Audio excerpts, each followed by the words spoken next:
శ్రీ సీతారామచంద్ర స్వామి దీవెనలతో ప్రజలందరికీ సకల శుభాలు కలగాలని, ఆయురారోగ్యాలతో సుఖ సంతోషాలతో వర్ధిల్లాలని ప్రసన్నాంజనేయ స్వామి ఆలయ అర్చకులు వెంకటరమణ కోరారు. సిద్దిపేట జిల్లా కేంద్రంలోని గణేష్ నగర్లోని ప్రసన్నాంజనేయ స్వామి దేవాలయంలో శ్రీరామనవమి వేడుకలు కన్నుల పండుగగా 3 రోజుల పాటు జరిగాయి. ఈ సందర్భంగా శ్రీ సీతారామచంద్ర స్వామి కళ్యాణ మహోత్సవం జరగగా సోమవారం పట్టాభిషేకం, కుంకుమార్చన, పూర్ణాహుతి, స్వామివారి శోభాయాత్ర మొదలగు కార్యక్రమాలు నిర్వహించారు. జై శ్రీమన్నారాయణ. శ్రీరామనవమి పురస్కరించుకొని గణేష్ నగర్ శ్రీ ప్రసన్నాంజనేయ స్వామి దేవాలయంలో 3 రోజుల ఉత్సవంలో భాగంగా శనివారం రోజున స్వామివారికి కళ్యాణమూర్తులకు అభిషేకము, స్థాపిత దేవతల హవనం జరిగింది.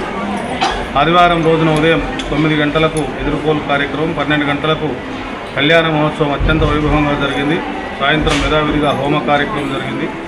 ఈరోజు కార్యక్రమం పూర్తి కావడానికి మహాపూర్ణావతి కార్యక్రమం, మహిళలందరి చేత కుంకుమార్చన కార్యక్రమం జరుగుతుంది. రాత్రి రథోత్సవంతో ఈ 3 రోజుల కార్యక్రమం ముగుస్తుంది. దీనికి వచ్చేసినటువంటి భక్తులందరికీ కూడా శ్రీ ప్రసన్నాంజనేయ స్వామి కృపా కటాక్షాలు కలగాలని ప్రార్థిస్తున్నాం.